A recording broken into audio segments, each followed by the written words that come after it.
Assalamualaikum warahmatullahi wabarakatuh. Nama saya Makbul, mahasiswa semester 3, kelas A2, Prodi Akidah dan Filsafat Islam.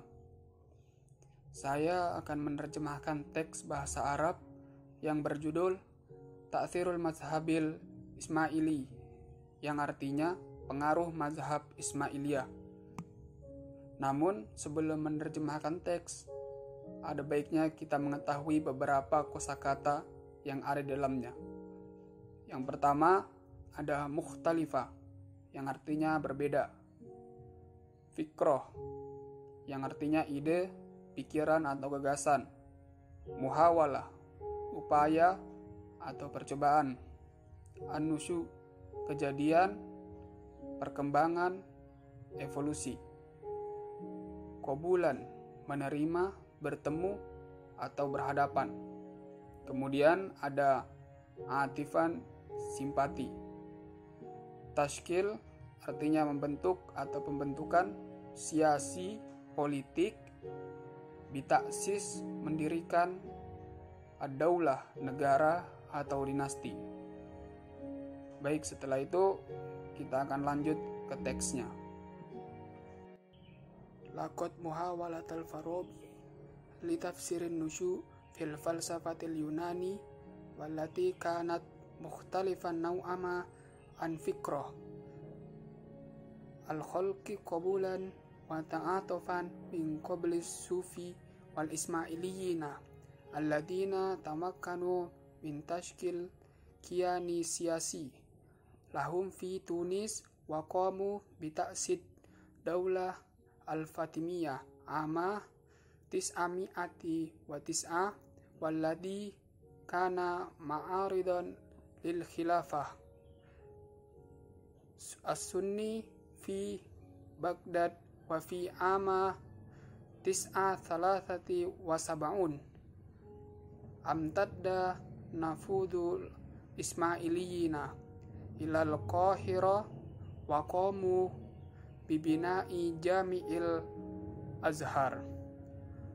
Usaha Al-Farabi untuk menjelaskan kemunculan filsafat Yunani yang agak berbeda dari ide penciptaan diterima dan simpatik oleh para sufi dan kaum Ismailiyah yang mampu membentuk entitas politik bagi mereka di Tunisia dan mendirikan Daulah Fatimiyah pada tahun 909 yang menentang kekhalifahan Sunni di Baghdad pada tahun 973. Pengaruh Ismailiyah meluas ke Kairo dan mereka membangun Masjid Al-Azhar. Bada al-fikra Ismaili bil iktina'i bi anal imam syi'i wa bi tariqah ma ibarah anjulillahi fil ardi wa kana hunaka qana'ah bi anar rasul Muhammad bin Abdullah ahida bil ilmil haqiqah ila Ali bin Abi Thalib wasulala min ba'dihi wa tammat tasmiyah hadal ilmul mutawatir an-nur Muhammad. Kana al-fikrul ismaili ya'taqidu an al-falsafati turakkizu faqad alal janib al-aqli wal mantiq fid duni wala tu'irul ihtimam ilal janib ar-ruh walihada nasyat tayaru yurakazu ala fahmil ma'ani adafinatil Qur'an wasmiya hadal ilmul batin wa badalan min istimal al ilmi wal qiyasat li fahmi al ilmil khariji astimal al ismailiyina tilkal wasalail li fahmit tafkir ad-dakhili batini lil insan. Pemikiran Ismaili dimulai dengan keyakinan bahwa Imam Syiah dalam beberapa hal adalah bayangan Tuhan di bumi, dan keyakinan bahwa Rasulullah Muhammad bin Abdullah mempercayakan pengetahuan yang sejati kepada Ali bin Abi Thalib dan keturunannya setelah dia. Pengetahuan yang mutawatir itu disebut Al-Nur Al-Muhammad Pemikiran Ismaili meyakini bahwa filsafat hanya berfokus pada aspek rasional dan logis dalam agama dan tidak memperhatikan aspek spiritual. Oleh karena itu, lahirlah aliran yang berfokus pada pemahaman makna tersembunyi dari Al-Quran, dan ilmu ini disebut ilmu batin. Alih-alih menggunakan sains dan analogi untuk memahami dunia luar, kaum Ismailiyah menggunakan cara ini untuk memahami dunia dalam pemikiran batin manusia. Qomal Ismailiyuna bidam ba'dil afkari zardashtiyati ma'al iflatuniyati al-mahdithati litaudihi fikratihimil falsafatil lati kanat ibaro an fikra qadima naw'ama wa mufada annal haya aul hakiko aul a'malul yamiyah laha wajhani wajhu naruhu fil hayati dunya wa wajhu hafi yago fis samawati wal ala alaihi wa hasabahadal mafhumi fa inna salatu au du'a au zakata yakumu bihil insanu fi hadhil hayati hiya fil haqiqah nuskhasu musyabiha linafsi tilkal fa'aliyatu fis samai ala ma'a firaku muhimmi wa huwanna nuskhasus samai ula hiyal khalidah wa dhatum bi ahdi hakikiyati wa inna sama al-ala nafsiha hiya aktsaru hakikiya minal hayati dunya. Ismailiyah menggabungkan beberapa ide Zoroaster dengan Neoplatonisme untuk memperjelas ide filosofis mereka, yang merupakan ide yang agak lama bahwa kehidupan, kebenaran, atau tindakan sehari-hari memiliki dua wajah. Wajah yang kita lihat dalam kehidupan duniawi dan wajah tersembunyi yang terletak di langit tertinggi dan di atasnya. Menurut konsep ini, setiap doa dan permohonan atau zakat yang telah dilakukan seseorang dalam kehidupan ini sebenarnya adalah salinan yang mirip dengan kegiatan yang sama di langit tertinggi dengan perbedaan penting, yaitu salinan langit tertinggi itu abadi dan memiliki dimensi nyata, dan bahwa langit tertinggi itu sendiri lebih nyata daripada kehidupan dunia.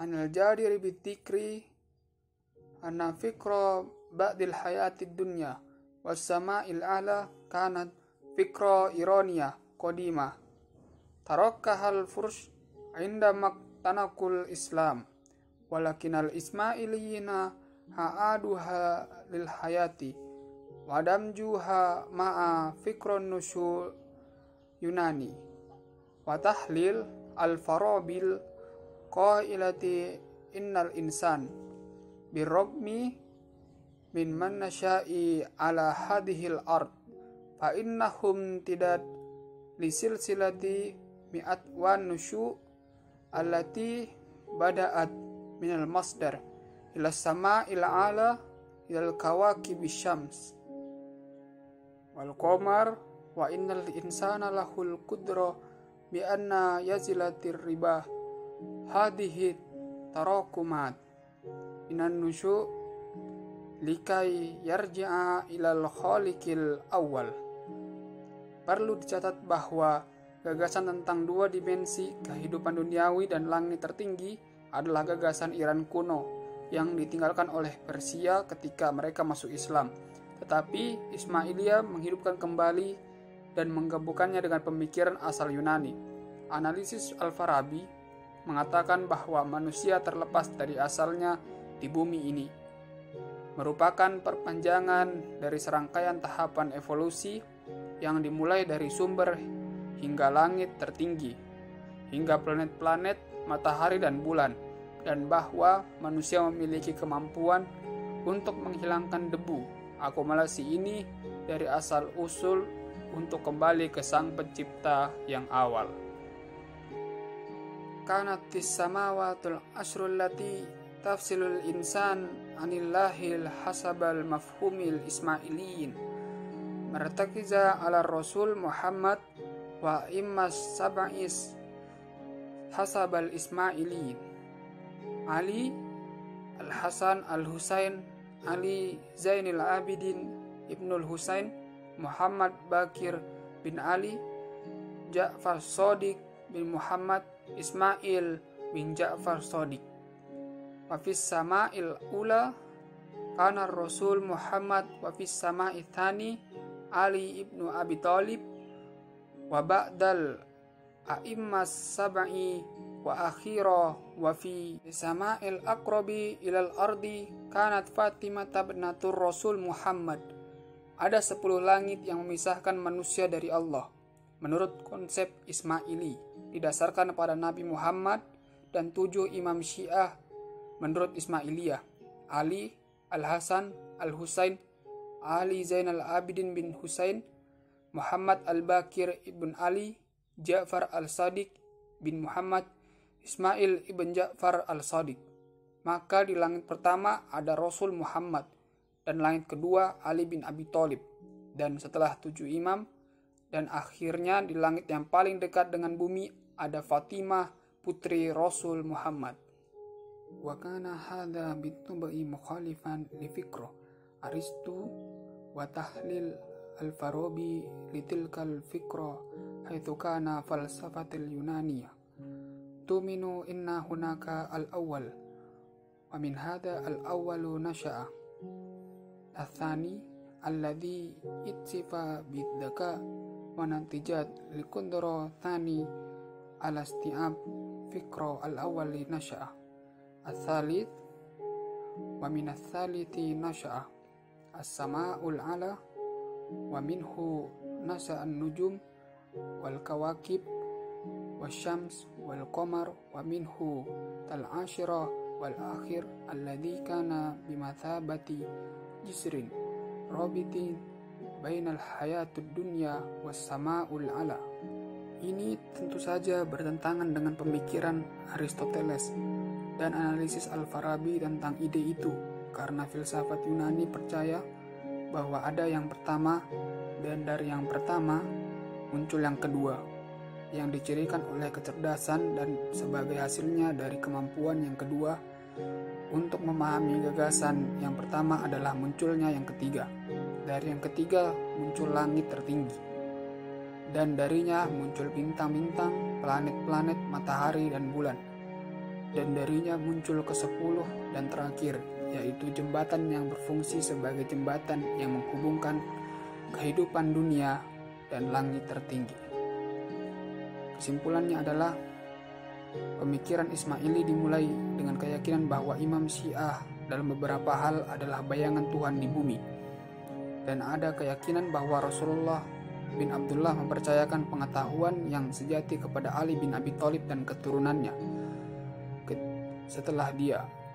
Pengetahuan yang mutawatir itu disebut Nur Muhammad.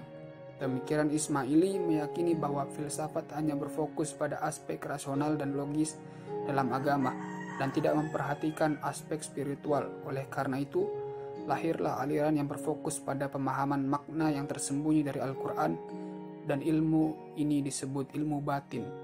Menurut aliran Ismailiyah, setiap doa atau permohonan atau zakat yang dilakukan seorang dalam kehidupan ini sebenarnya adalah salinan yang mirip dengan kegiatan yang sama di langit, dengan perbedaan penting, yaitu salinan langit tertinggi itu abadi dan memiliki dimensi nyata, bahwa langit tertinggi itu sendiri lebih nyata daripada kehidupan dunia.